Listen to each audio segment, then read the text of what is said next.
Vudvero. Yangi asr mebellari. Biz doimo koinotdan o'zimiz kabi mavjudotlarni qidiramiz. Bu yer, u koinotdan shunday ko'rinadi. Shahar chiroqlari, sivilizatsiya, tiriklik sezilib turadi. Bu esa Venera. Ko'rinishidan bu joyda ham shahar chiroqlari.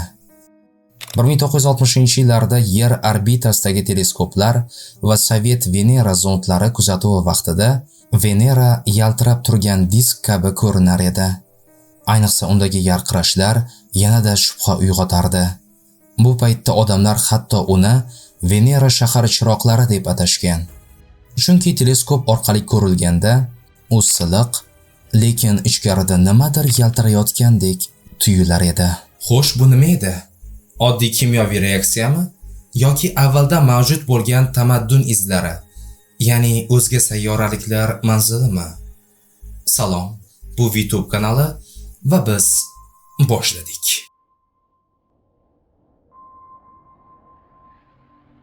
Venera Rim mifologiyasidagi go'zallik ma'budasi nomi bilan atalgan. U Quyosh tizimining ikkinchi sayyorasi, Yerning o'lcham va shakl jihatidan eng yaqin egizagi. Ammo bu o'xshashlik faqat tashqaridan xolos. Uning ichki muhiti tamoman boshqacha. Venera okeansiz, quruq, yondirilgan dunyo kabi.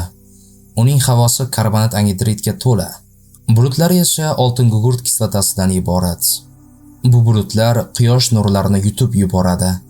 Yuzani doimo qorong'ulikda saqlab turadi. Sayyora yuzasidagi bosim Yer yuzasidagi bosimdan 92 barobar kuchliroq. Bu degani agar inson u yerda bir soniya tursa, tanasi ezilib, kuyib ketadi.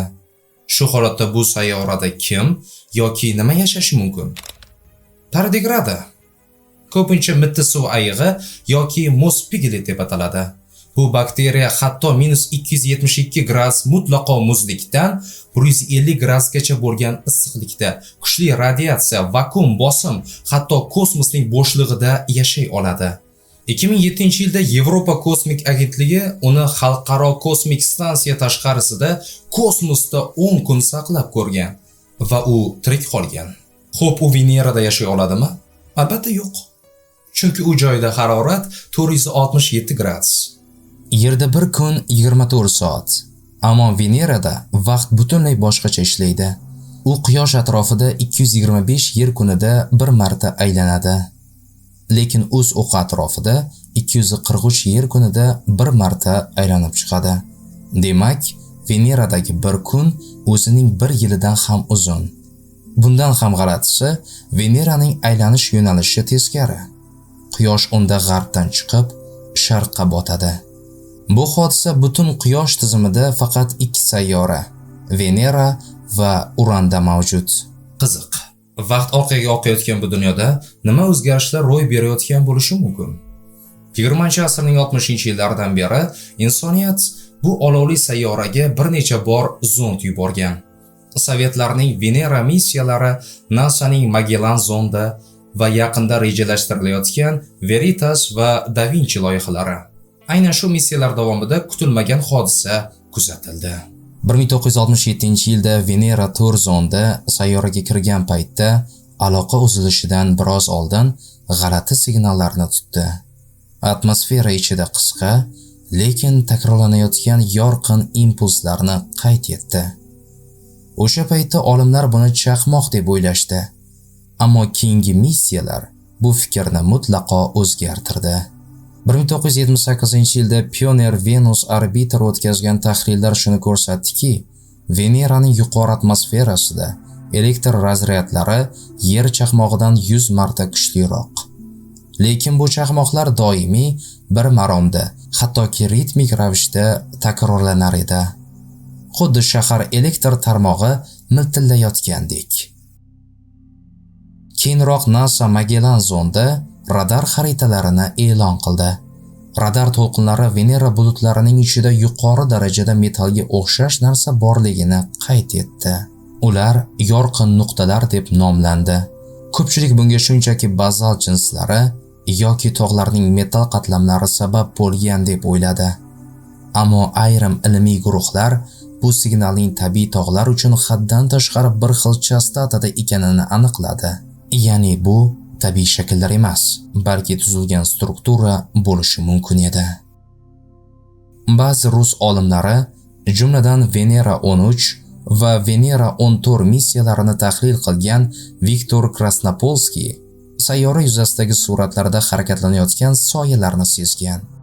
Bu soyalar 32 soniya farqda olingan ikki kadr orasida joyini o'zgartirgan.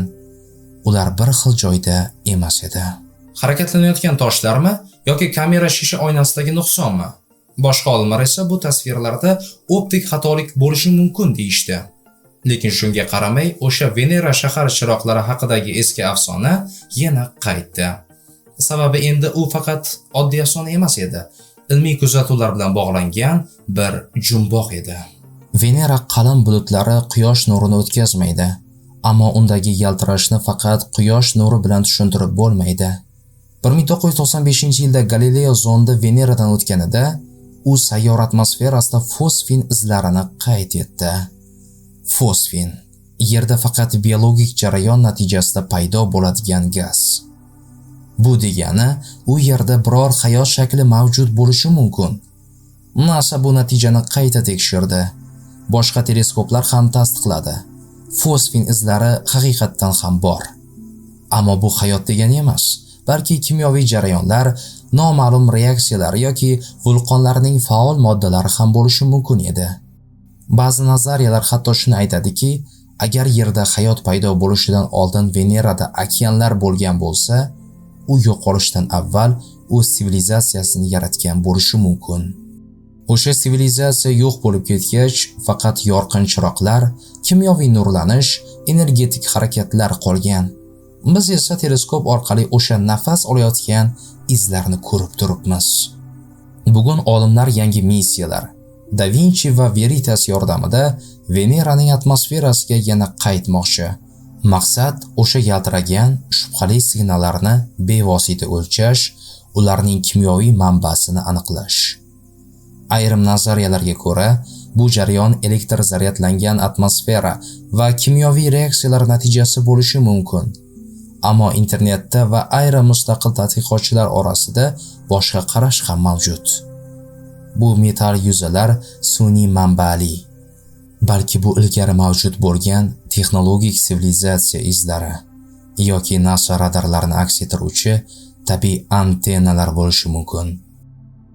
Ilmiy doiralarda eng jiddiy qarashlardan biri faol kimyoviy jarayonlar gipotezasi, ya'ni Veneraning yuqori qatlamlarida kimyoviy hayot mavjud bo'lishi ehtimoli yuqori.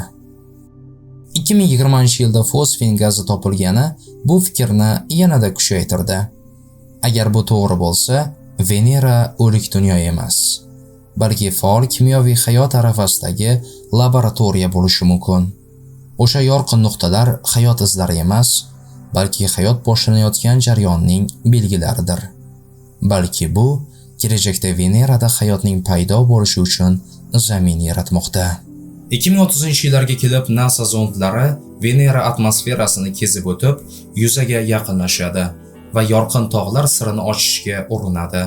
Balki o'sha vaqtda bilib olarmiz, rostdan ham biz qiziq kutayotgan sirli mehmonlar bormi? Venera bu go'yoki Yerdan biroz chetda qolayotgan egizak, ammo butunlay o'zgacha makon. Unda vaqt tezkari oqadi.